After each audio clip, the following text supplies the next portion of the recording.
"Caleb, why does that man look like me?" The question was so quiet Caleb almost convinced himself he had imagined it.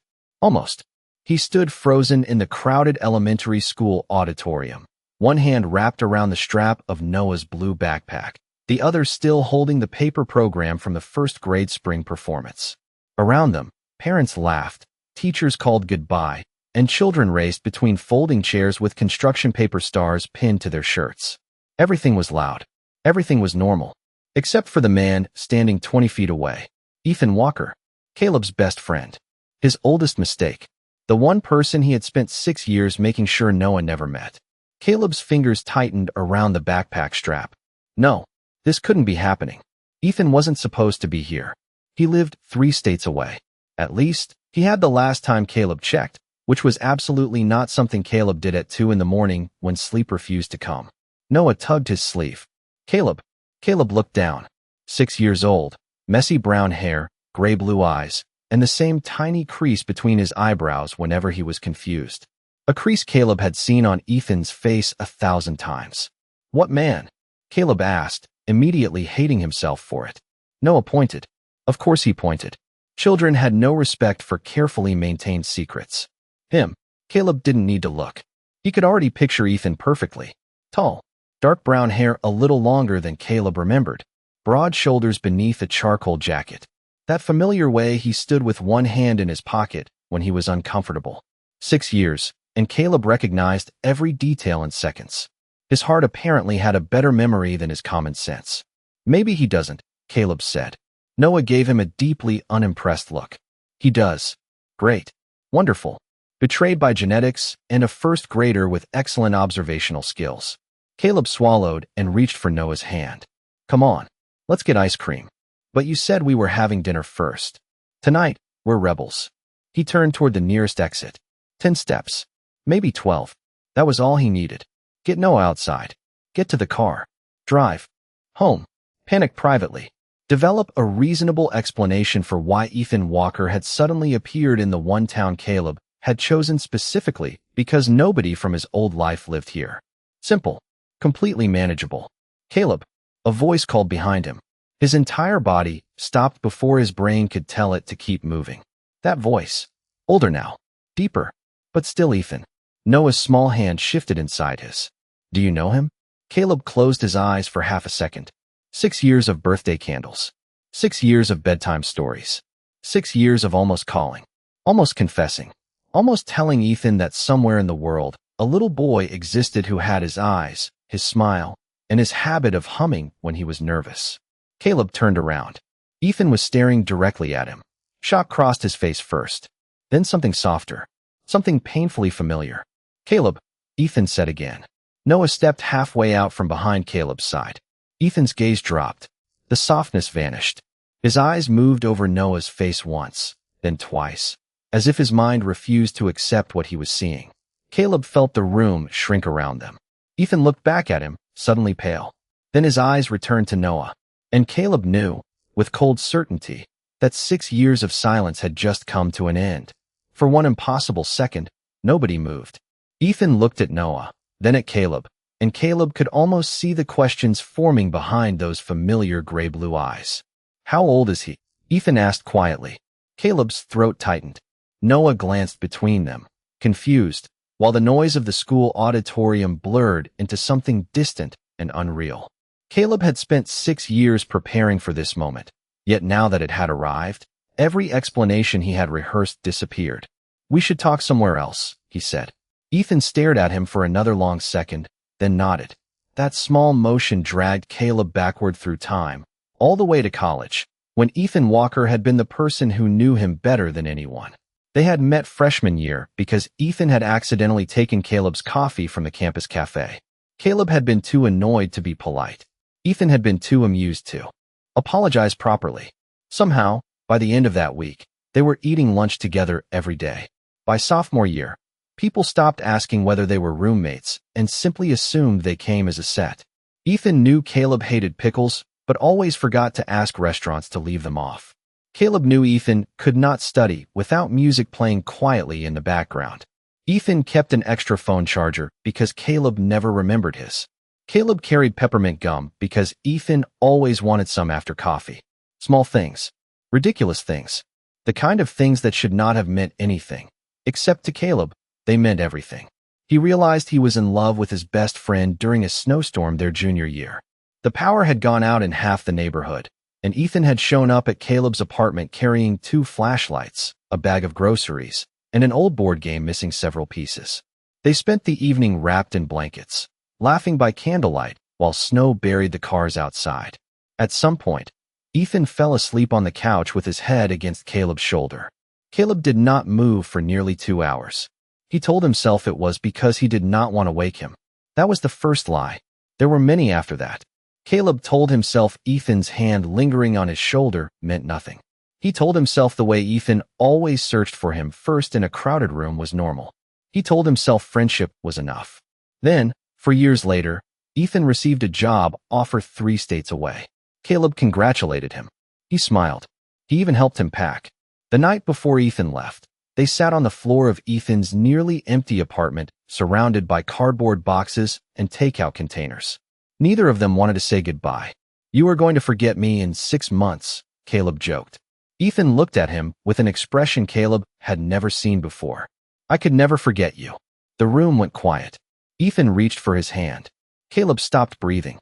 Then Ethan leaned closer, slowly enough that Caleb could have moved away. He did not. Their kiss was brief, uncertain, and somehow more terrifying than anything Caleb had imagined. When they pulled apart, Ethan whispered his name like he was about to say something important. But Ethan's phone rang. A family emergency. A rush goodbye. By sunrise, he was gone. Caleb received one short message later that morning. "I am sorry. Everything changed. I have to go." Caleb read those words until they stopped looking like words at all. He believed Ethan regretted the kiss. He believed the friendship was over. Standing in the school auditorium 6 years later, Caleb looked at the man he had never truly stopped loving and wondered whether that had been the first mistake that ruined everything. The truth about Noah had entered Caleb's life 6 weeks after Ethan disappeared, carrying a diaper bag that did not exist yet and a future Caleb was nowhere near ready to understand. Her name was Mara Collins, someone Ethan had dated briefly before Caleb ever admitted to himself that his feelings for his best friend were more than friendship. Caleb barely knew her, which was why seeing her outside his apartment one rainy Tuesday evening had felt so strange. She looked exhausted, nervous, and younger than Caleb remembered. She did not waste time with small talk. She told him she was pregnant. Ethan was the father. Caleb remembered gripping the edge of his kitchen counter because suddenly the room felt unsteady. Mara said Ethan did not know. Their relationship had ended before she realized she was expecting, and by the time she worked up the courage to tell him, he had already moved away. She had found Caleb because Ethan used to talk about him constantly. That detail hurt more than Caleb wanted to admit. "You were always the person he trusted most," Mara said. Caleb almost laughed at the irony.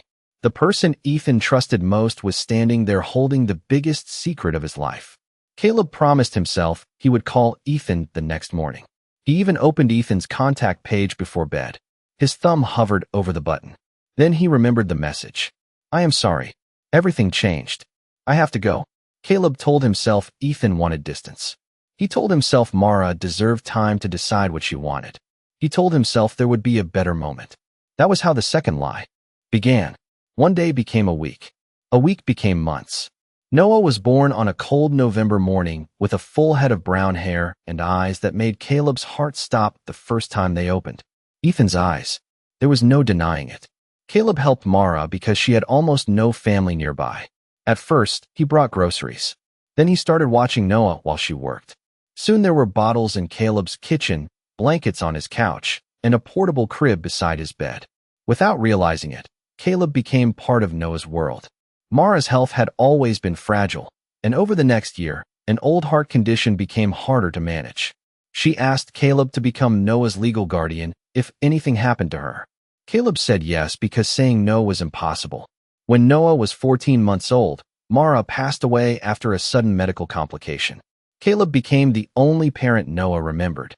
That night, after finally getting the little boy to sleep, Caleb sat alone on the living room floor with his phone in his hand. Ethan's number was still there. It had never moved, never changed. Caleb typed 3 words. You have a son. He stared at them for nearly an hour. Then he deleted them. He told himself Ethan had a new life. He told himself appearing after more than a year with a child would destroy everything. He told himself Noah needed stability more than he needed a stranger. But underneath every reasonable explanation was the truth Caleb hated most. He was afraid. Afraid Ethan would take Noah away. Afraid Ethan would hate him. Afraid Ethan would come back and Caleb would discover that the love he had buried was still alive. So Caleb kept the number. He kept the secret. And every year, on Noah's birthday, he almost made the call that could have changed all 3 of their lives. Caleb had imagined Ethan discovering the truth 1,000 different ways, but none of those imaginary versions included an elementary school hallway, a paper star taped crookedly to Noah's shirt, and 30 strangers walking past, while Caleb's entire life threatened to come apart. Ethan stepped closer, slowly, as if one sudden movement might make Caleb disappear again. His eyes stayed on Noah. How old is he asked. Caleb heard the question this time exactly as it was meant. Not casual, not curious.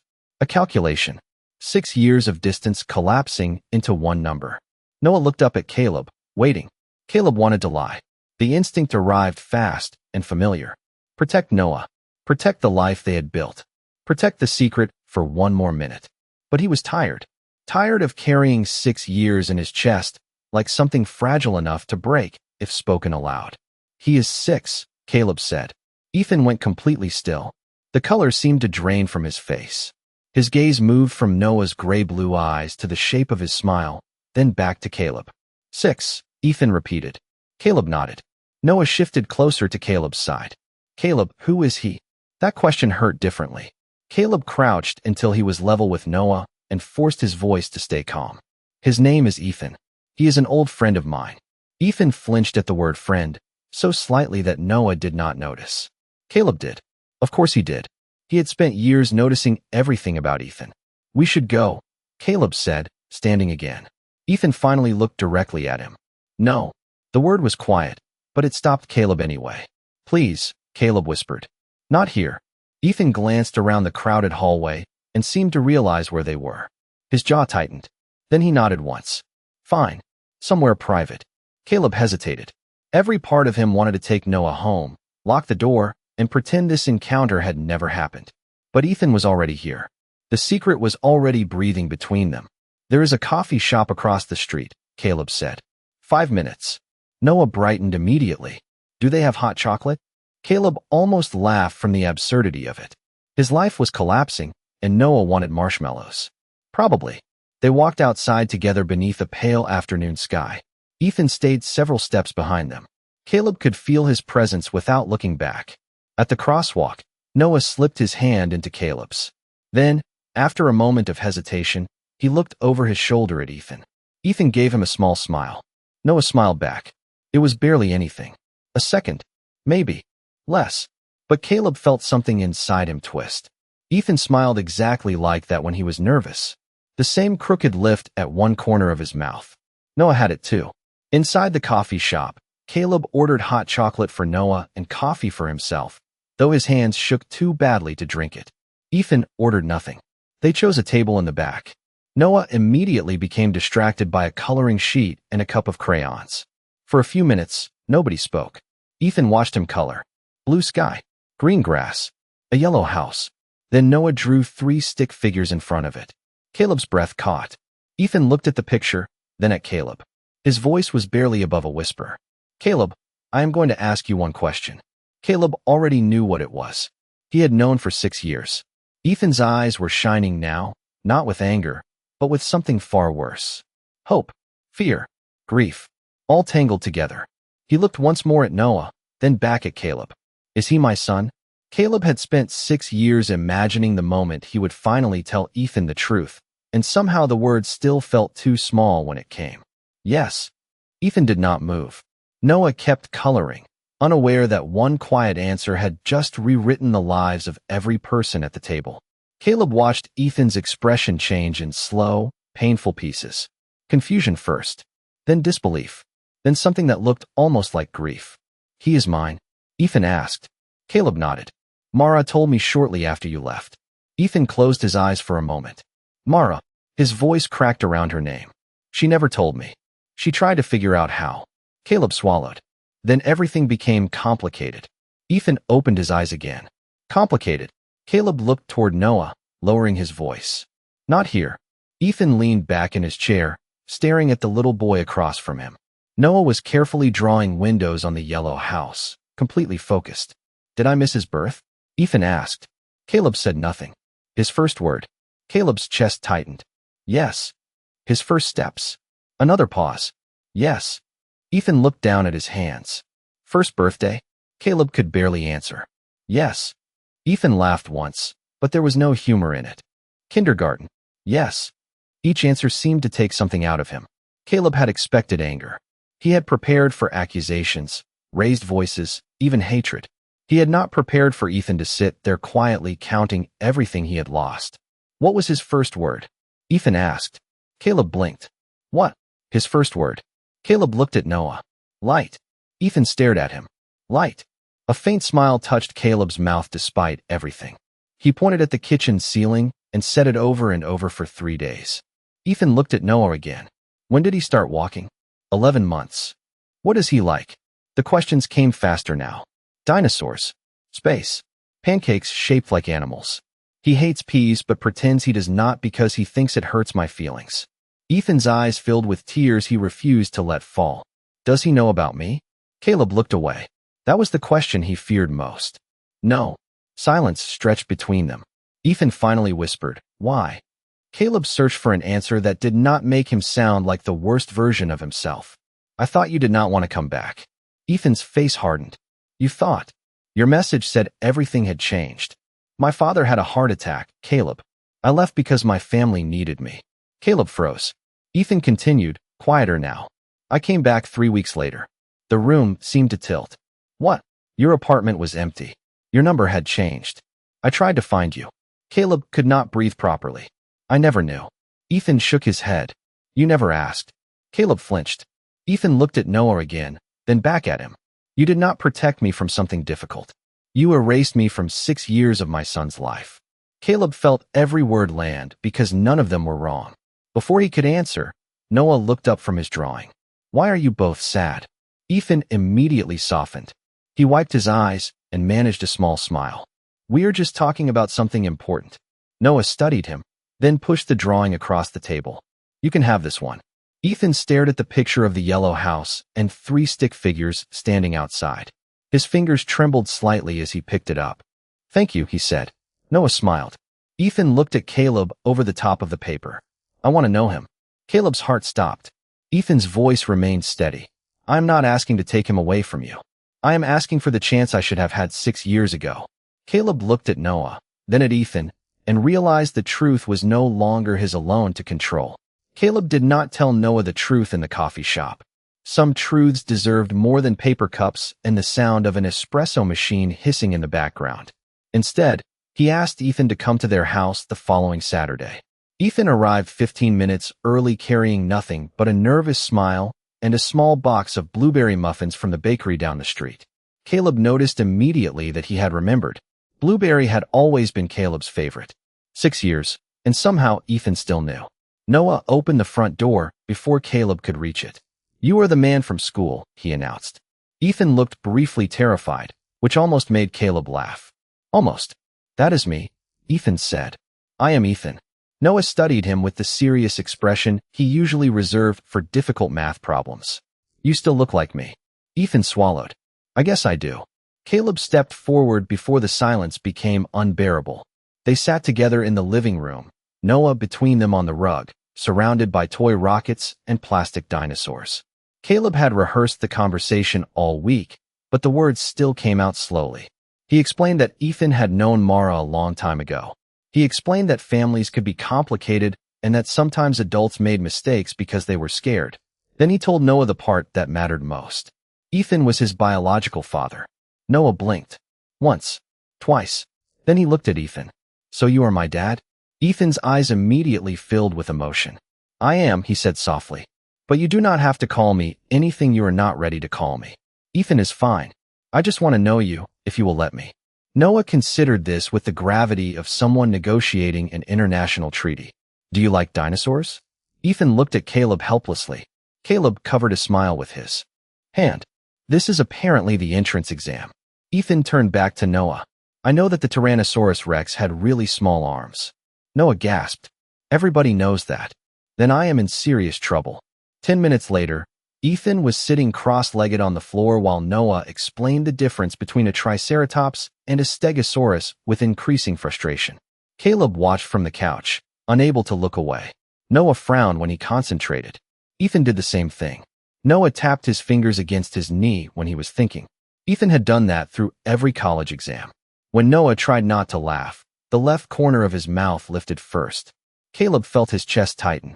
These tiny similarities had always been there. He had simply trained himself not to see them. Later, Noah challenged Ethan to build a rocket from wooden blocks. Ethan took the assignment far too seriously. The tower leaned dangerously to one side, and Noah burst into laughter when it collapsed across the rug. Ethan laughed too. For one brief moment, the sound of them together filled the house so naturally that Caleb forgot this was their first day. Then Ethan looked up at him. Their eyes met across the room. Something old and familiar passed between them. Warmth. Regret. A question neither of them was ready to ask. That evening, Noah fell asleep on the couch during a space documentary, his head resting against Ethan's arm. Ethan did not move. My arm is completely numb, he whispered. Caleb smiled. Welcome to parenting. Ethan looked down at his sleeping son, and his expression softened into something Caleb had never seen before. I missed so much. Caleb sat beside him. Their shoulders almost touched. I know. Ethan was quiet for a long time. Then he said, there is something you need to understand, Caleb. I did not disappear because I wanted to leave you. Caleb turned toward him. Ethan kept his eyes on Noah. I came back for you. And suddenly, Caleb understood that the story he had believed for 6 years might never have been the truth at all. Ethan's words stayed between them after the television went quiet. Caleb looked at him, trying to understand how one sentence could rearrange 6 years of memory. You came back, he asked. Ethan nodded. Noah slept peacefully against his arm, completely unaware that the adults beside him were quietly dismantling the past. 3 weeks after I left, Ethan said, my father was stable. I drove back because I needed to talk to you about what happened that night. Caleb's heartbeat stumbled. But my apartment was empty. I know. I went there. Ethan shifted carefully so he would not wake Noah. The landlord said you had moved. I called your number for days, but it had been disconnected. Caleb stared at him. His phone had been stolen shortly after Ethan left, and changing numbers had seemed insignificant at the time. I sent letters, Ethan continued, to your old address. I emailed you. I even contacted people from college. Caleb felt colder with every word. I never got anything. Ethan studied his face, then slowly pulled out his phone. I kept copies. He opened an old email folder and handed the phone over. Caleb scrolled. Message after message. 6 years of dates. Are you okay? Please call me. I am sorry I left so suddenly. I need to explain. Then another. Caleb, what happened between us was not a mistake.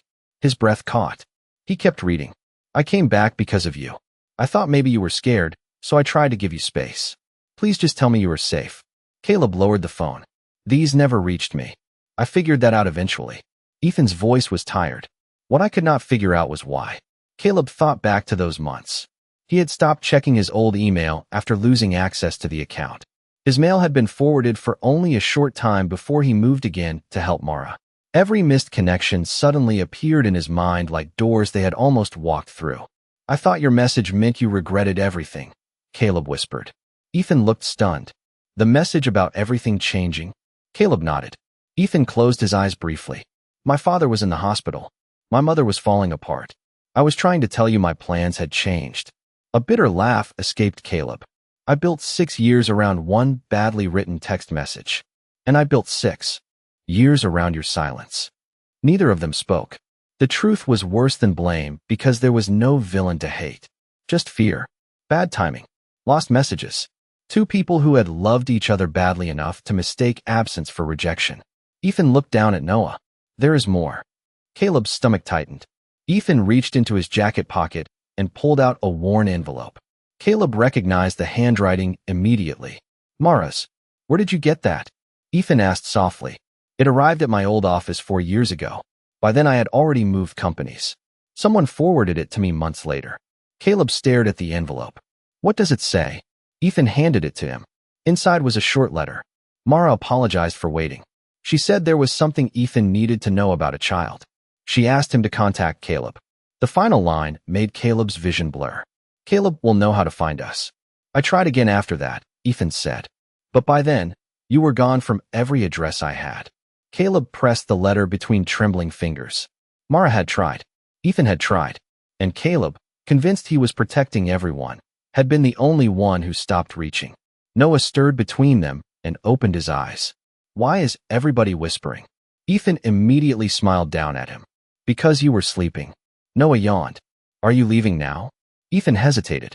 Caleb saw the fear cross his face before he answered. Only if Caleb says it is time. Noah reached for Ethan's sleeve. You can stay a little longer. Ethan looked at Caleb.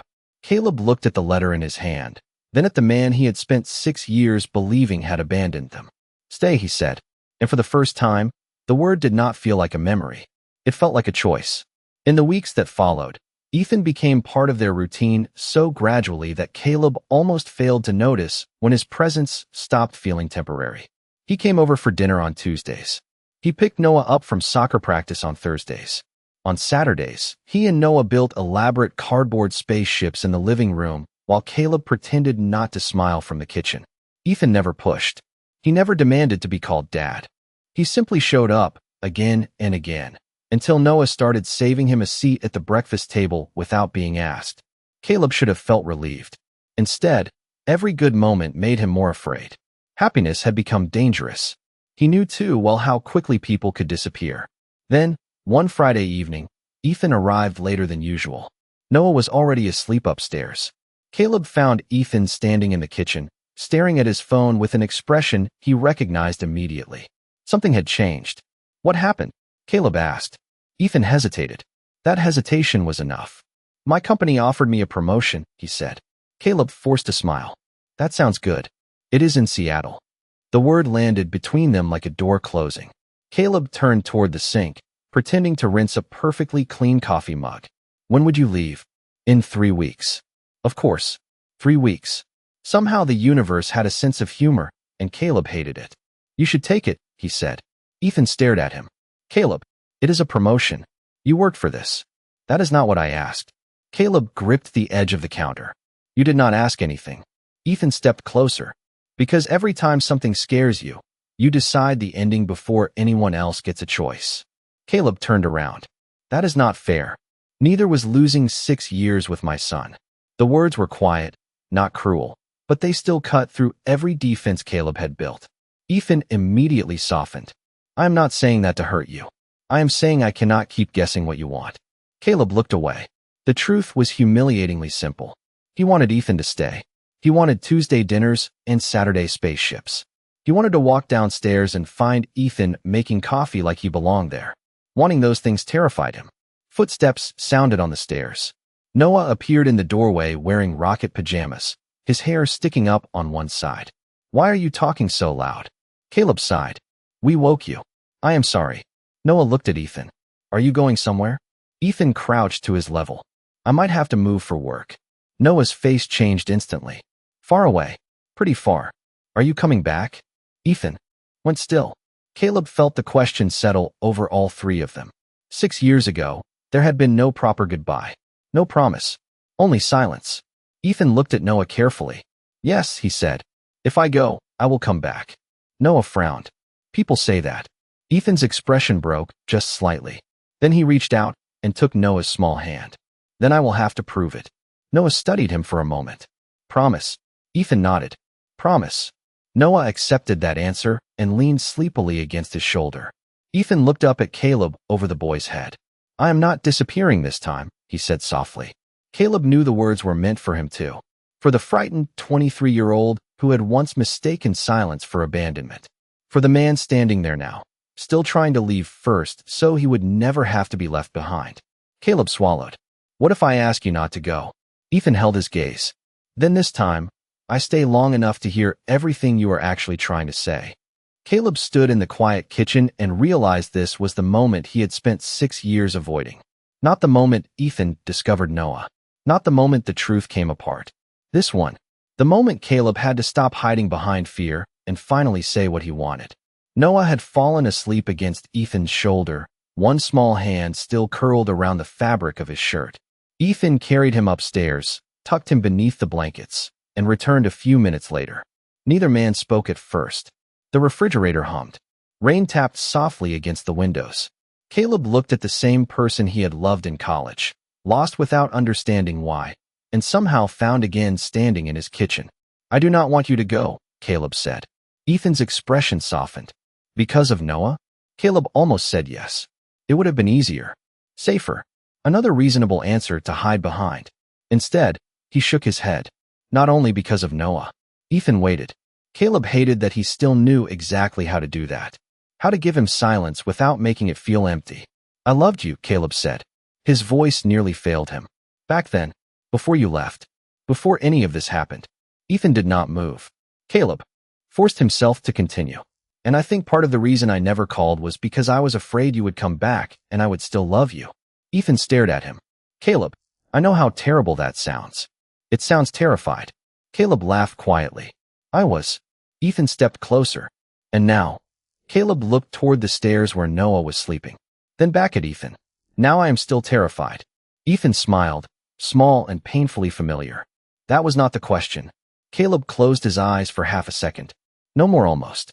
No more maybe. No more letting silence decide everything. "I still love you." The words left him softly, but once spoken, they seemed to fill the entire room. Ethan exhaled as if he had been holding his breath for 6 years. "Good," he whispered.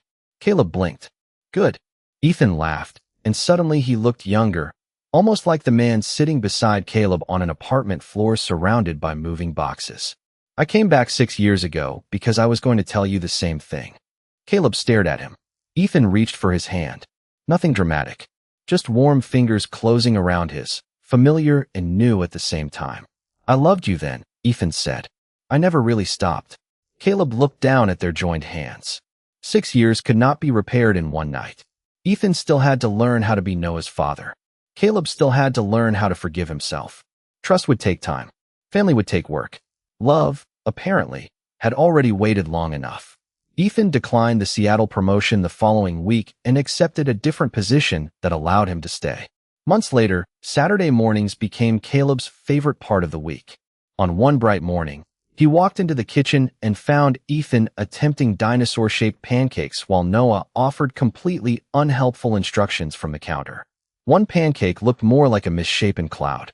"That is supposed to be a triceratops," Ethan insisted. Noah laughed. "It looks like a potato." Caleb leaned against the doorway and watched them. Ethan looked up and smiled. Noah reached for another pancake. The kitchen smelled like coffee and blueberries. Ordinary. Messy. Safe. Caleb had once believed he was protecting a family by keeping a secret. Now he understood something much simpler. Family was not built by protecting people from every possible hurt. It was built by staying when things became difficult, by telling the truth before fear could speak for you, and by choosing each other again when life offered another chance. Ethan reached across the counter and took Caleb's hand. Noah groaned dramatically. "You are doing the weird staring thing again." Caleb laughed. Ethan laughed too. And for the first time in 6 years, there was nowhere else Caleb wanted to be.